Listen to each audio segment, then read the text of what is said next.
గన్నవరం మాజీ ఎమ్మెల్యే వల్లభనేని వంశీకి big shock తగిలింది. తనకు బెయిల్ మంజూరు చేయాలని విజయవాడ కోర్టులో ఆయన బెయిల్ పిటిషన్ దాఖలు చేశారు. విచారణ చేపట్టిన ధర్మాసనం పిటిషన్ను డిస్మిస్ చేసింది. గన్నవరం టీడీపీ ఆఫీస్పై దాడి కేసులో కీలక నిందితుడిగా ఉన్న వంశీని పోలీసులు ఇప్పటికే అరెస్టు చేసి రిమాండ్కు తరలించారు. వంశీపై ఈ కేసుతో పాటు మరిన్ని కేసులు కూడా నమోదయ్యాయి. ప్రస్తుతం వంశీ జైల్లో రిమాండ్ ఖైదీగా ఉన్నారు. సో దీనికి సంబంధించి మరింత సమాచారం మా ప్రతినిధి వాసుబాబు అందిస్తారు. వాసుబాబు,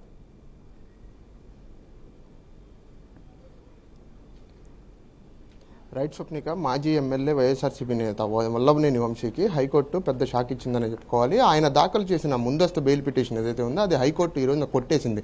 గన్నవరం నుంచి తెలుగుదేశం పార్టీ కార్యాలయంపై దాడి కేసులో ముందస్తు బెయిల్ కోసం పిటిషన్ను అయితే దాఖలు చేసుకున్నారు. విచారణ జరిపిన హైకోర్టు ఆ పిటిషన్ అయితే డిస్మిస్ చేసింది. బెయిల్ కోసం విజయవాడలో నుంచి ఎస్సీ/ఎస్టీ స్పెషల్ కోర్టును ఆశ్రయించిన వంశీకి ఈ షాక్ అయితే తగిలింది. ఇదిలా ఉంటే గన్నవరం నుంచి టీడీపీ కార్యాలయంపై దాడి కేసుకు సంబంధించి దళిత యువకుడు సత్యవర్ధన్ కిడ్నాప్ దాడి కేసులో కూడా వల్లభనేని వంశీని పోలీసులు అయితే అరెస్ట్ చేశారు. ఇప్పటికే అరెస్ట్ చేసి రిమాండ్లో అయితే ఉంచారు. ప్రస్తుతం ఆయన విజయవాడ జైల్లోనే రిమాండ్లో ఉన్నారు. మరోవైపు అటు సత్యవర్ధన్ కేసులో కూడా జైల్లో ఉన్న వల్లభనేని వంశీని 10 రోజుల పాటు కస్టడీకి ఇవ్వాలంటూ పోలీసులు వేసిన పిటిషన్పై కూడా విజయవాడ ఎస్సీ/ఎస్టీ కోర్టులో అయితే విచారణ అయితే జరిగింది. దానికి సంబంధించి సత్యవర్ధన్ కిడ్నాప్ చేసిన దాంట్లో దర్యాప్తును అయితే ప్రారంభించిన పోలీసులు వల్లభనేని వంశీని ఇప్పటికే కస్టడీకి ఇవ్వాలని ప్రశ్నించడంతో పాటు సీన్ రీకన్స్ట్రక్షన్లో కూడా చేయాల్సి ఉందని పోలీసులు అయితే కోర్టుకు అయితే తెలిపారు. దీనికి సంబంధించి కిడ్నాప్ కేసులో ఇప్పటికే 11 మంది నిందితులు ఉన్నారని, వారిలో 5 మాత్రమే అరెస్ట్ అయ్యారు కాబట్టి మిగిలిన వారిని కూడా ఖచ్చితంగా వెతికి పట్టుకుంటామన్నట్టు పోలీసులు అయితే చెప్తున్నారు. దీనికి సంబంధించి మరో 5 అరెస్ట్ చేయాల్సి ఉండగా దానికి సంబంధించిన సీన్ రీక్రియేషన్ కోసం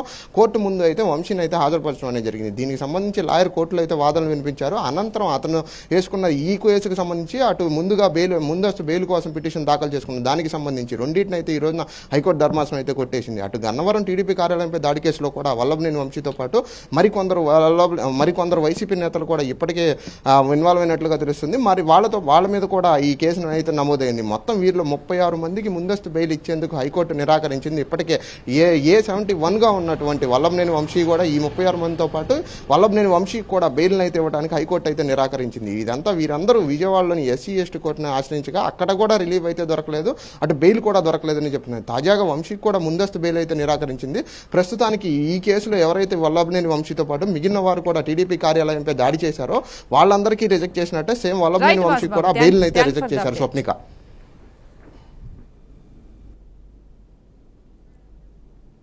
సూర్యాపేట జిల్లా హుజూర్ నగర్ లో మంత్రి ఉత్తమ్ కుమార్ పర్యటించారు. రాష్ట్ర ప్రభుత్వం ప్రతిష్టాత్మకంగా రేషన్ కార్డు లబ్ధిదారులకు సన్నబియ్యం పంపిణీ చేయనుంది. ఇక ఈ కార్యక్రమాన్ని ఈ నెల 30న సీఎం రేవంత్ ప్రారంభించనున్నారు. ఈ నేపథ్యంలో సీఎం పర్యటన ఏర్పాట్లను మంత్రి పరిశీలించారు. రాష్ట్రంలో రైతులు పండించిన ప్రతి గింజ కొనుగోలు చేస్తామని మంత్రి హామీ ఇచ్చారు. రైతులు అధైర్యపడాల్సిన అవసరం లేదని, సన్నబియ్యానికి మద్దతు ధరతో పాటు బోనస్ కూడా ఇస్తున్నామని మంత్రి స్పష్టం చేశారు. ఇది రాష్ట్రంలోనే జరుగుతున్న పెద్ద పండుగ అని వ్యాఖ్యానించారు. ఇక ఇదే అంశానికి సంబంధించిన పూర్తి సమాచారాన్ని మా ప్రతినిధి శ్రీనివాస్ అందిస్తారు. శ్రీనివాస్, తెలంగాణలోని 6 గ్యారెంటీల స్కీమ్ తో అధికారంలో వచ్చిన కాంగ్రెస్ పార్టీ ఒక్కసారిగా తెలంగాణ ప్రజలకు, తెలంగాణ రైతాంగానికి కూడా ఒక తీపి కబురు చెప్పింది. ఇదే విషయానికి సంబంధించి తెలంగాణలో ఉన్నటువంటి తెల్ల రేషన్ కార్డులకు కూడా ఒక్కసారిగా సన్నబియ్యం పంపిణీ చేస్తామంటూ కూడా తెలంగాణ ప్రభుత్వం ఇప్పటికే ప్రకటించినటువంటి పరిస్థితి. ప్రధానంగా చూసుకున్నట్లయితే తెలంగాణ వ్యాప్తంగా జరుగుతున్నటువంటి అనేక మార్పుల్లో భాగంగా మొన్నటి వరకు జరిగినటువంటి సన్నబియ్యం కొనుగోలు కేంద్రాలు ఐకేపీ సెంటర్లో ఇప్పటికే కొనుగోలు చేయడం జరిగింది. మన జరిగినటువంటి ఆనకాలకు సంబంధించినటువంటి వర్షాలకు అనంతరం నేడు జరిగేటటువంటి ఈ పంపిణీకి సంబంధించి చూసినట్లయితే తెలంగాణలో ఉగాది కానుకగాను నిరుపేదలకు తెల్ల రేషన్ కార్డు మీద సన్నబియ్యం ఇస్తున్నట్లు కూడా తెలంగాణ ప్రభుత్వం గతంలోనే ప్రకటించింది. 6 గ్యారంటీల స్కీమ్ లో భాగంగా చేసినటువంటి దాన్ని ఉగాది కానుకగాను నిరుపేద వైట్ రేషన్ కార్డుకు అందించనున్నట్లు కూడా ఇప్పటికే రేవంత్ రెడ్డి ప్రకటించడం కూడా జరిగింది.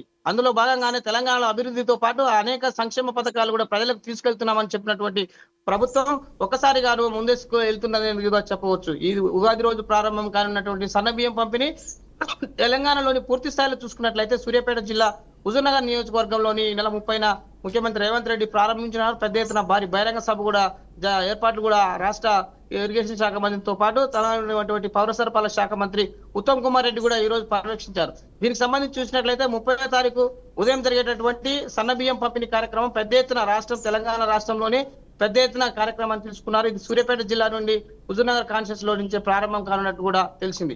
అయితే ప్రధానంగా చూసుకున్నట్లయితే ఇప్పటికే సీఎం టూర్ సంబంధించి ఈ నెల 30న నేరుగా సెక్రటరియట్ నుంచి కానీ హైదరాబాద్ బేగంపేట నుంచి హుజూర్ నగర్ చేరుకుంటారు. అక్కడ జరిగేటటువంటి భారీ బహిరంగ సభతో పాటు సన్నబియ్యం పంపిణీ కార్యక్రమం, అనంతరం జరిగేటటువంటి ప్రజా సంక్షేమ పథకాలు, ప్రజలకు చేరువవుతున్నటువంటి కాంగ్రెస్ ప్రభుత్వం ఇస్తున్నటువంటి గార్గారెడ్స్ కి అమలు విధానాన్ని పూర్తిగా వివరించి, పూర్తిగా తెలంగాణలోని గతంలో కుంటుపడ్డటువంటి పాలనను మెరుగుపరచడానికి చేస్తున్నామని చెప్తున్నటువంటి తెలంగాణ ప్రభుత్వం గతం చేసినట్టు విధానంగా కాకుండా ఈ రోజు జరుగుతున్న అనేక అభివృద్ధి కార్యక్రమాలు, సన్నబియ్యం కొనుగోలు కావచ్చు, సన్నబియ్యం సంబంధించిన తెల్ల రేషన్ కార్డులో ఉన్నటువంటి సన్నబియ్యాన్ని పంపిణీ కావచ్చు, ఇది ప్రజా సంక్షేమ ప్రభుత్వం కాబట్టి ఇవన్నీ స్కీములు పెడుతున్నామంటూ కాంగ్రెస్ ప్రభుత్వం చెప్తున్నటువంటి పరిస్థితి. ప్రధానంగా చూసుకున్నట్లయితే 30వ తారీఖు జరిగే ఉగాది కానుకలో జరిగేటటువంటి సన్నబియ్యం కంపెనీ సంబంధించినట్టు చూసుకున్నట్లయితే తెలంగాణ వ్యాప్తంగా ఒక మార్పు కోరుకుందని చెప్పవచ్చు. నిరుపేదలు రేషన్ కార్డులో మొన్నటిదాకా కుక్కిపోయిన ముక్క బియ్యం తిని ఇబ్బంది పడేటువంటి ఆ పేద కుటుంబాలకు ఇది ఒక తీపి కబురు అని కూడా చెప్పుకోవచ్చు. ప్రధానంగా చూసుకున్నట్లయితే తెల్ల రేషన్ కార్డులో ఉన్నటువంటి బియ్యాన్ని గత ప్రభుత్వాలు ఎవరు ఇవ్వకుండా కుళ్ళిపోయిన బియ్యాన్ని కాకుండా అనేక వాసనతో ఉన్నటువంటి బియ్యాన్ని పంపిణీ చేసి అది తినలేక ఇబ్బంది పడేటువంటి పేద కుటుంబాలకు ఉగాది కానుక తీపి కవర్ అనే ప్రభుత్వం కూడా చెప్తున్నటువంటి పరిస్థితి. ఈ శాఖలో పనిచేస్తున్నటువంటి ఉత్తమ్ కుమార్ రెడ్డి కూడా పూర్తి స్థాయిలో అన్ని ఏర్పాట్లు కూడా చేయడం జరుగుతుంది. ఈ రోజు జరిగినటువంటి మీడియా సమావేశమే కావచ్చు, ఇక్కడ జరుగుతున్నటువంటి సభ ఏర్పాట్ల గురించి కూడా ముఖ్యమంత్రి సూచనల మేరకు ఇక్కడ భారీ బహిరంగ సభ కూడా చేస్తున్నారు. ఈ సంబంధించినటువంటి తెలంగాణలోనే ఒక దిశ నిర్దేశిస్తున్నట్టు సూర్యాపేట జిల్లా హుజూర్ నగర్ నుంచే ఈ సన్నబియ్యం పంపిణీ కార్యక్రమం చేస్తున్నట్లు కూడా ముఖ్యమంత్రి రేవంత్ రెడ్డి వచ్చే సభకు పూర్తి ఏర్పాటు చేస్తున్నట్లు కూడా మంత్రి ఉత్తమ్ కుమార్ రెడ్డి కూడా ప్రకటించినటువంటి పరిస్థితి. ప్రధానంగా చూస్తున్నట్లయితే హెలిప్యాడ్ సంబంధించిన విషయాలు కావచ్చు, దానికి సంబంధించినటువంటి సభా ప్రాంగణానికి సంబంధించిన విజువల్స్ లో చూడొచ్చు. పూర్తిగా ఏర్పాట్లు పర్యవేక్షించారు. వచ్చేటటువంటి ఎవరికైనా ప్రజలకు ఎలాంటి ఇబ్బంది కలగకుండా కూడా ఆ సల్లోపందిరు కూడా ఏర్పాటు చేస్తున్నారు. హెలిప్యాడ్ సంబంధించిన దృశ్యాలతో పాటు అక్కడ ఉన్నటువంటి ఇరిగేషన్ అధికారులు అయితేనేమి, ఇక్కడ ఉన్న సివిల్ సప్లై అధికారులు పూర్తి స్థాయిలో రాష్ట్ర వ్యాప్తంగా ఉన్నటువంటి పథకాల్లో భాగంగాను సన్నబియ్యం పంపిణీ కార్యక్రమం ఈ నెల 30 రేవంత్ రెడ్డి ప్రారంభించనున్నారు. ఈ కార్యక్రమానికి పూర్తి స్థాయిలోని రాష్ట్ర సివిల్ సప్లై అధికారులు కూడా అన్ని ఏర్పాటు కూడా చేయడం జరిగింది. ఈ సభకు సంబంధించినటువంటి విషయాలను కూడా అక్కడ ఉన్నటువంటి ఇరిగేషన్ మంత్రి కూడా పర్యవేక్షించినటువంటి పరిస్థితి. ఇది తెలంగాణలోని సన్నబియ్యం పంపిణీ కార్యక్రమానికి శ్రీకారం చుట్టున్నటువంటి ఈ నెల 30న జరిగేటటువంటి తాజా విశేషాలు. Right, thank you Srinivas. విశాఖలో నిబంధనలకు విరుద్ధంగా నిర్మాణాలు నిర్లక్ష్యపు అధికారులపై హైకోర్టు సీరియస్ అయింది. అక్రమంగా నిర్మాణాలు జరుగుతున్నా చూస్తూ వదిలేసిన అధికారుల లిస్ట్ తమ ముందు ఉంచాలని భీమిలి ఆర్డీఓని ఆదేశించారు. విశాఖ భీమిలిపట్నం సముద్ర తీర ప్రాంతాన కాంక్రీట్ జంగిల్ చేస్తున్నా కూడా పట్టించుకోరా అని ప్రశ్నించింది. విజయసాయిరెడ్డి తనయ నేహారెడ్డి కంపెనీ చేపట్టిన నిర్మాణంలో సుమారు 20 అడుగుల భూమి లోపల కాంక్రీట్ జంగిల్ కళ్ళకి కనపడలేదా అని న్యాయస్థానం నిలదీసింది. రెస్టారెంట్స్, బార్ల నిర్మాణం పరిస్థితి ఏంటి అని ప్రశ్నించింది. అక్రమ నిర్మాణాలు తొలగింపు చర్య జరుగుతుందా అంటూ ప్రభుత్వ న్యాయవాది ప్రణతి వివరణ ఇచ్చింది. తదుపరి విచారణ జూన్ 18కి వాయిదా వేశారు. ఇక ఇదే అంశంపై మరింత సమాచారాన్ని మా ప్రతినిధి శ్రీనివాస్ అందిస్తారు. శ్రీనివాస్. రైట్ దేవిక, ఏదైతే హైకోర్టు అంటే ఆంధ్రప్రదేశ్ అత్యున్నత న్యాయస్థానం ఉందో అది పూర్తిగా కూడా మాజీ ఎంపీ విజయసాయిరెడ్డి కుమార్తె నేహారెడ్డికి సంబంధించిన అవ్యాన్ రియల్టర్స్ పేరుతో ఉన్న 4 ఎకరాల జాగాలో సముద్ర తీర ప్రాంతంలో సిఆర్జెడ్ నిబంధనలను ఉల్లంఘించి పూర్తి స్థాయిలో భూమి లోపల కాంక్రీట్ జంగిల్ చేసేస్తూ కొన్ని చోట్ల 10 అడుగులు, కొన్ని చోట్ల 12, కొన్ని చోట్ల 15, కొన్ని చోట్ల 20, 10 నుంచి 20 అడుగుల మధ్య అంత లోతు 20 అడుగుల వరకు కూడా లోతు భూమి లోపల తవ్వేసి పూర్తిగా పునాదుల పైకి ప్రహారీ గోడలు కట్టిన నిర్మాణాన్ని అయితే ఆ ఫోటోలన్నీ కూడా పూర్తిగా కూడా ఎవరైతే అందులో కక్షిదారు ఉన్నారో, ఎవరైతే పిటిషనర్ ఉన్నారో వాళ్ళు చూపిస్తే ఒక్కసారే ధర్మాసనంలో ఉండే ఇద్దరు ధీరజ్ సింగ్ ఠాకూర్ కావచ్చు, చేమలపాటి రవి కావచ్చు, వీళ్ళిద్దరు ధర్మాసనం న్యాయమూర్తి ఇద్దరు ఒక్కసారే అవాక్కై విస్తుపోయిన పరిస్థితి. ఇమ్మీడియట్ గా ఫోటోలు చూసిన తక్షణమే ఎవరు ఇలాంటి పనులు జరుగుతున్నా సరే కళ్ళు కనిపించట్లేదా, కళ్ళు లేవా వాళ్ళకి, వాళ్ళు ఎవరు, ఆ టైంలో ఉన్న రెవెన్యూ అధికారులు ఎవరు, ఆ టైంలో ఉన్న జీవీఎంసీ అధికారులు ఎవరు, ఆ టైంలో ఉండే అక్కడ ఉండే ఇరిగేషన్ కావచ్చు, సిఆర్జెడ్ అక్కడ ఉండే పనిచేసిన వాళ్ళు ఎవరంటే కానీ ఏ అధికారులు కానీ ఏ ఉద్యోగులు కానీ ఇమీడియట్ గా వాళ్ళ డేటా మాకు కావాలి, వాళ్ళని మీద తగిన చర్యలు తీసుకోవాలని కూడా మేము ఆదేశాలు జారీ చేస్తామంటూ కూడా ఎంత తీవ్రంగా మండిపడిన పరిస్థితి ఉంది. ఎందుకంటే కాంక్రీట్ జంగిల్ చేసేసిన ఆ ప్రాంతంలో గతంలోనే దీని మీద వాదనలు ప్రతివాదనలు జరగడం, పూర్తిగా కూడా నేహారెడ్డి కంపెనీయే తన సొంత ఖర్చులతో కూడా అవన్నీ తవ్వించాలని చెప్పడం, తవ్వించడానికి కూడా జరుగుతున్న ప్రాసెస్ చూస్తే ₹1 కోటి పైనే ఖర్చు అయ్యేలా ఉందని చెప్తూ ఉన్న పరిస్థితి. అదే విధంగా చూసుకుంటే అక్కడ ఉండే రెస్టారెంట్లు, బార్లు, రెస్టో బార్ కావచ్చు, బీచ్ నుండే 3-4 బార్లు కూడా పూర్తి నివేదిక ఇవ్వమని, అవి కూడా నిర్మాణాలు కూడా నిబంధనల విరుద్ధంగా జరిగినాయని చెప్పి పిటిషనర్ వేయడంతో దాన్ని కూడా చూసిన ధర్మాసనం పూర్తిగా దాని మీద కూడా నివేదిక ఇమ్మని కోరడం జరిగింది. అయితే ఆ నివేదిక ఇవ్వడానికి మరికొంత సమయం కావాలని ప్రభుత్వ తరపు న్యాయవాది ప్రణతి రిక్వెస్ట్ చేశారు. అదేవిధంగా ఏదైతే కాంక్రీట్ జంగిల్ అవుతుందో అన్ని తవ్వుతున్నాం, పనులు కొనసాగుతూ ఉన్నాయని కూడా చెప్పడం జరిగింది. అయితే ఎవరైతే అధికారులు ఉన్నారో వాళ్ళందరినీ పూర్తి స్థాయిలో తమకి వివరాలు అందజేయించాలని భీమిలి ఆర్డీఓని కూడా హుకుం జారీ చేసిన పరిస్థితి. ఏదేమైనా సరే రాష్ట్ర వ్యాప్తంగా ఉండే సముద్ర తీర ప్రాంతంలో ఉండే ఖనిజ వనరులు వృధా కావచ్చు, అక్కడ నిక్షేపాలు పాడైపోవడం కావచ్చు, పొల్యూషన్ కావచ్చు, లేదంటే ఇలాంటి కాంక్రీట్ జంగిల్ చేయడం కావచ్చు, వీటన్నిటి మీద కూడా కేంద్ర నిఘా, కేంద్ర ప్రభుత్వానికి సంబంధించిన అటవీ పర్యావరణ శాఖ నేతృత్వంలో ఒక కమిటీ వచ్చి పర్యవేక్షణ చేసి ఏ మేరకు నష్టం జరిగిందో పూర్తిగా చెప్పాలని చెప్పారు. అది కాకుండా తొందరలోనే, లేట్ చేస్తే ఆ నష్టపరిహారం ఏ మేరకు ఉంటుందో అంచనా కట్టలేం కాబట్టి ఇమీడియట్ గా కూడా కేంద్రం నుంచి వచ్చే నిపుణులు అంచనా వేసి కోర్టుకి నివేదిక సబ్మిట్ చేయాలని కూడా ఆదేశాలు జారీ చేయడం జరిగింది. ఏదైనా ప్రస్తుతం ఇదంతా కూడా విజయసాయి రెడ్డి కూతురు కంపెనీకి చెంపపెట్టుగానే మనం చెప్పుకోవచ్చు Devika. Right, thank you Srinivas. YCP అధికారంలో ఉన్నప్పుడు విచ్చలవిడిగా అక్రమ మైనింగ్ జరిగిందని, రాష్ట్ర వ్యాప్తంగా వేల కోట్ల రూపాయల ఖనిజ సంపదను దోచేశారని అప్పటి విపక్ష నేతలు ఆరోపించారు. నెల్లూరు జిల్లాలో ఈ వ్యవహారం పెద్ద ఎత్తున విమర్శలు వెలువెత్తుతున్నాయి. 2024 ఎన్నికల తర్వాత ప్రభుత్వం మారినా చర్యలేమీ తీసుకోకపోవడం పట్ల విమర్శలు వెలువెత్తుతున్నాయి. అక్రమ మైనింగ్కు పాల్పడి సుమారు 30,000 కోట్ల రూపాయలపైనే దోచేశారని చెప్పారు. గతంలో ప్రస్తుత కూటమి నేతలు విమర్శిస్తున్నారు. అయితే ఇప్పుడు అదే వాళ్ళ మెడకు చుట్టుకుంటోంది. చర్యలు ఎందుకు తీసుకోవడం లేదని వైసీపీ నేతలు ఏకిపారేస్తున్నారు. అధికార పార్టీ నేతలే దండుకుంటున్నారని ఆరోపిస్తున్నారు. అయితే దీనికి సంబంధించి మరింత సమాచారం నల్గొండ నుంచి విద్యాసాగర్ అందిస్తారు. విద్యాసాగర్.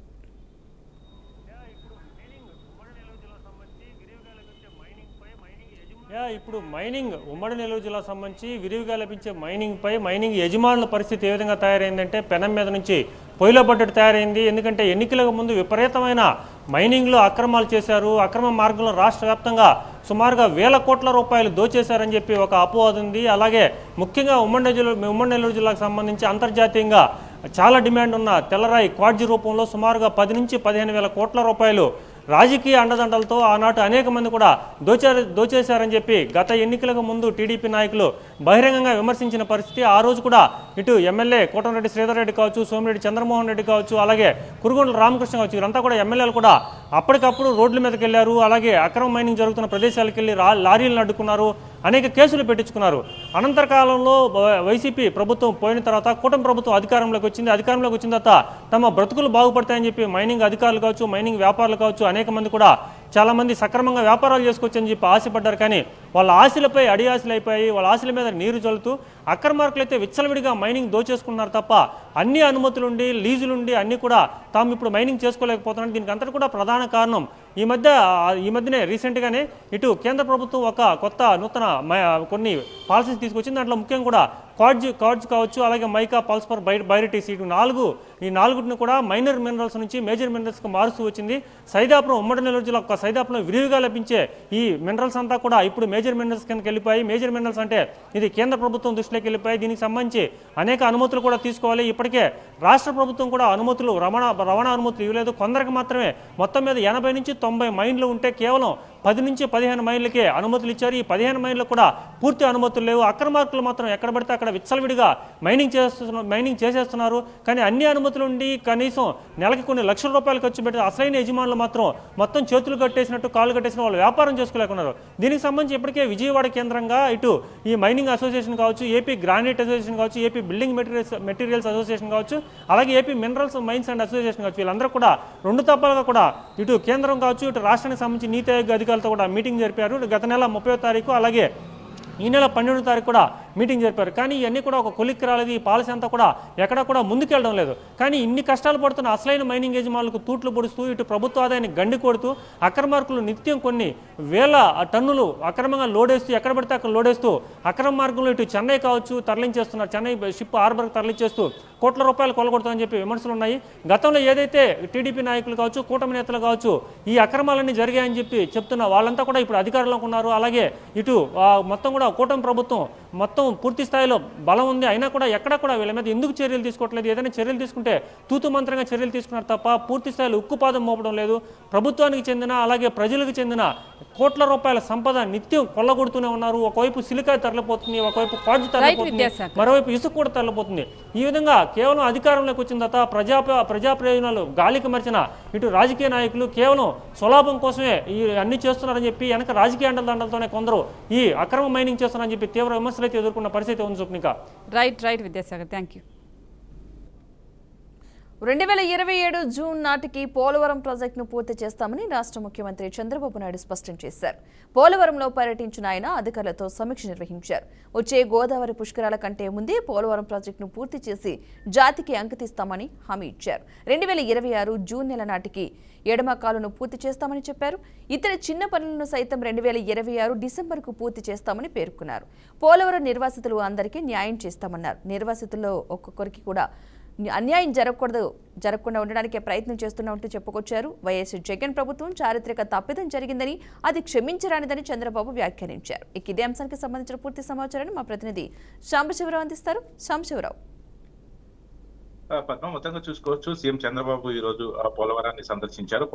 పోలవరాన్ని సందర్శించి పూర్తి స్థాయిలో కూడా అక్కడ ఉన్నటువంటి స్థితిగతులపై కూడా పూర్తి స్థాయిలో కూడా ఆయన ఒక సమీక్ష అయితే నిర్వహించడం జరిగింది. ఎందుకంటే పోలవరం 2027 నాటికి పూర్తి చేస్తామని చెప్పేసి ఇప్పటికే చంద్రబాబు చెప్పడం జరిగింది. అయితే గత ప్రభుత్వంలో జరిగినటువంటి తప్పిదాల కారణంగా ఈ రోజు పోలవరం పూర్తి కాలేదని చెప్పారు. ఎందుకంటే గతంలో ఉన్నటువంటి మంత్రులకి ఒక మంత్రి అయితే త్వరగా పూర్తి చేస్తామని అసెంబ్లీ సాక్షిగా కూడా ఆయన కామెంట్ చేసినటువంటి పరిస్థితిని కూడా చూసాం. అదేవిధంగా మరొక మంత్రి అయితే కనీసం పోలవరం ప్రాజెక్టు అర్థం కావట్లేదని, ఇటువంటి అంశాలన్నీ కూడా ప్రజలకి గందరగోళ పరిస్థితికి తీసుకొచ్చాయని చెప్పి చంద్రబాబు చెప్పారు. ఈ రోజు ఆ పోలవరం ప్రాజెక్ట్, ఎందుకంటే అక్కడ పోలవరం ప్రాజెక్ట్ అనేది సీఎం చంద్రబాబు దాన్ని పూర్తి స్థాయిలో సమీక్షించడమే కాకుండా గత ప్రభుత్వంలో అక్కడ జరిగినటువంటి పరిస్థితులపై కూడా ఆయన మండిపోయినటువంటి పరిస్థితి ఉంది. ఎందుకంటే పోలవరం ప్రాజెక్టు అప్పుడు గత జగన్మోహన్ రెడ్డికి అవగాహన లేక దాన్ని పూర్తి స్థాయిలో కూడా ఈ రోజు పోలవరం ప్రాజెక్టు గందరగోళ పరిస్థితికి తీసుకొచ్చారు. ఇలా పోలవరం ప్రాజెక్టు చూస్తా ఉంటే ఎంతో బాధాకరంగా ఉంది. ఎందుకంటే గత ప్రభుత్వం కనీసం అవగాహన లేకుండా పోలవరం ప్రాజెక్ట్ ని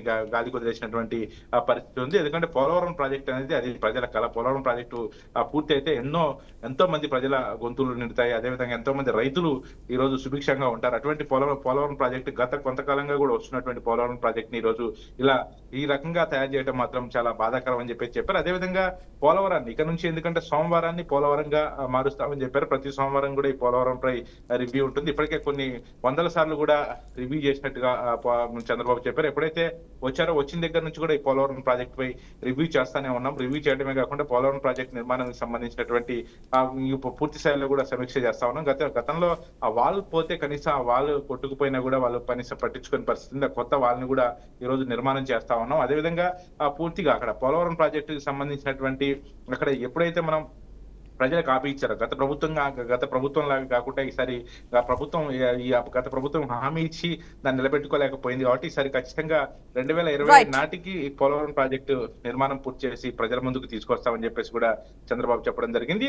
అయితే దానిపై ఇప్పుడు అధికారులతో ఎప్పటికప్పుడు కూడా సమీక్ష నిర్వహించడం, పోలవరం ప్రాజెక్ట్ సంబంధించినటువంటి నిధులు కూడా కేంద్రం సహకరిస్తున్న నేపథ్యంలో ఆ పూర్తి స్థాయిలో కూడా ఏ రోజుకు ఆ రోజు ఆ పోలవరం ప్రాజెక్ట్ నిర్మాణాన్ని కానీ దాన్ని ఎప్పుడు కూడా సమీక్షించి అతి త్వరగా 2020 ఇప్పుడు 2025 మరో 2 సంవత్సరాల పోలవరం ప్రాజెక్ట్ ని ప్రజల ముందుకు తీసుకొస్తామని చెప్పేసి కూడా చంద్రబాబు అయితే చెప్పడం జరిగింది. పద్మ.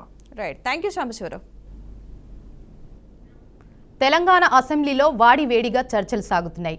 6 హామీల అమలుపై అధికార విపక్షాల మధ్య మాటల యుద్ధం కొనసాగుతుంది. బీఆర్ఎస్ 10 ఏళ్ల పాలనలో రాష్ట్రాన్ని అప్పులు కుప్పలుగా మార్చిందని సీఎం రేవంత్ రెడ్డి ఆరోపించారు. వాళ్ళు 10 ఏళ్లలో చేయలేనిది మేం 10 నెలల్లో చేశామని రేవంత్ రెడ్డి తెలిపారు. బీఆర్ఎస్లా కాంగ్రెస్ కక్ష సాధింపులకు పాల్పడలేదని, కక్ష సాధింపు రాజకీయాలు చేస్తే ప్రతిపక్షమైన బీఆర్ఎస్ నేతలు చంచల్గూడ జైల్లో ఉంటారని రేవంత్ రెడ్డి అన్నారు. మాజీ మంత్రి కేటీఆర్ సీఎం రేవంత్ కు సవాల్ విసిరారు. రైతులు, నిరుద్యోగులు, మహిళలు, విద్యార్థులు ఎవరూ సంతోషంగా లేరని తెలిపారు. ఇచ్చిన హామీలు అమలు చేయడంలో ప్రభుత్వం విఫలమైందని విమర్శించారు. రాష్ట్రంలో 100% రుణమాఫీ జరిగినట్లు నిరూపిస్తే రాజీనామా చేసి శాశ్వతంగా రాజకీయం నుంచి తప్పుకుంటానని సంచలన వ్యాఖ్యలు చేశారు. ఇక ఇదే అంశంపై మరింత సమాచారాన్ని మా ప్రతినిధి ధనంజయ్ అందిస్తారు. ధనంజయ్. Thank you Devika. ప్రస్తుతం మనం చూస్తున్నాం తెలంగాణ అసెంబ్లీ సమావేశాలు చివరి రోజు వాడి వేడిగా కొనసాగాయని చెప్పొచ్చు. అధికార పక్షం విపక్షాల మధ్య తీవ్ర స్థాయిలో ఒకవైపు మాటల యుద్ధం చక్రం నిలిచింది. దీంట్లో భాగంగా ముఖ్యమంత్రి రేవంత్ రెడ్డి భావోద్వేగానికి గురయ్యారు. ఎందుకంటే గతంలో బీఆర్ఎస్ అధికారంలో ఉన్న సమయంలో ఏదైతే కక్ష సాధింపు ధోరణి అవలంబించిన విధి విధానాలు సైతం అసెంబ్లీ సమావేశాల్లో తీవ్రంగానే ఆయన మనోవేదన గురించి చెప్తున్న పరిస్థితి చూసాం. ఎందుకంటే గతంలో అరెస్టులు ప్రస్తావించిన ఆయన తీవ్ర స్థాయిలో మదన పడుతూ చెప్పడం జరిగింది. ఎందుకంటే నా కూతురు లగ్న పత్రిక సమయంలో అరెస్టులకు సంబంధించిన దారితీసిన సంఘటనలు సైతం గుర్తు చేశారు. ఎందుకంటే గతంలో ఎన్నో అవమానాలకు తావిచ్చిన బీఆర్ఎస్ పార్టీ లాగా మేము కాంగ్రెస్ పార్టీ అవలంబించడం లేదు.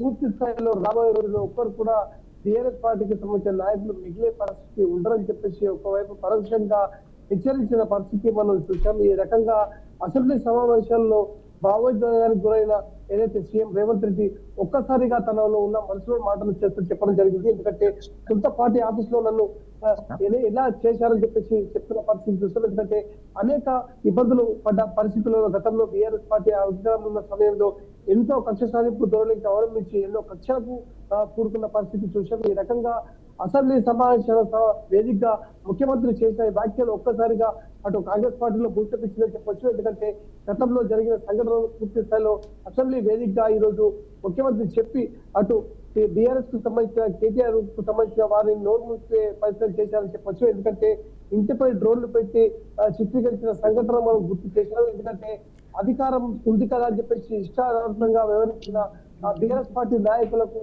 ఒక్కసారిగా గుర్తు చేస్తున్న పరిస్థితి చూశారు. ఈ రకంగా నేను ఒకవేళ అధికారంలో ఉన్నప్పుడు ఇప్పుడు ప్రస్తుతం కాంగ్రెస్ పార్టీ అధికారంలో ఉంది కాబట్టి అధికార కక్ష సాధింపు ధోరణి అవలంబిస్తే ఒక్కరు కూడా మిగిలే పరిస్థితి లేదని చెప్పేసి బీఆర్ఎస్ నాయకులను హెచ్చరించారు.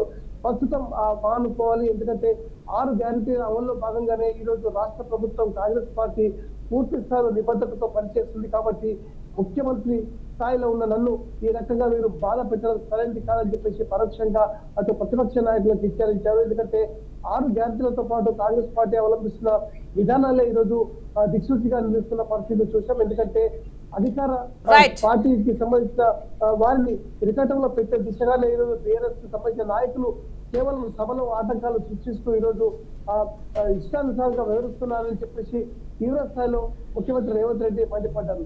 ఏదేమన్నా అసెంబ్లీ సమావేశాలు వారి వేడిగా కొనసాగుతున్న తరుణంలో ముఖ్యమంత్రి చేసిన వ్యాఖ్యలు ఈరోజు చాలా మనకు ముఖ్యంగా బీఆర్ఎస్ కు సంబంధించిన ఒకవైపు హెచ్చరికలు జారీ చేశాయని చెప్పొచ్చు. ఎందుకంటే ఇప్పటికైనా తీరు మార్చుకోవాలి బీఆర్ఎస్ నాయకులు. కేవలం అధికార పార్టీకి సహకరించి అమల్లో భాగంగానే ప్రభుత్వ పథకాల అమల్లో భాగంగానే ప్రజలకు అందేలా చేరాలని చెప్పేసి ఒకవైపు పరోక్షంగా బీఆర్ఎస్ పార్టీకి సంబంధించిన వర్కింగ్ ప్రెసిడెంట్ కేటీఆర్ హెచ్చరికలు జారీ చేశారు. కక్ష సాధింపు ధోరణి అవలంబించే ప్రక్రియ ఒకవేళ కొనసాగితే రాష్ట్రంలో మొత్తం బీఆర్ఎస్ పార్టీకి సంబంధించిన నాయకులే ఉండే పరిస్థితి ఉండదని చెప్పేసి పరోక్షంగా ఒకవైపు ముఖ్యమంత్రి హెచ్చరించారు. Devji right, thank you Dhananjay.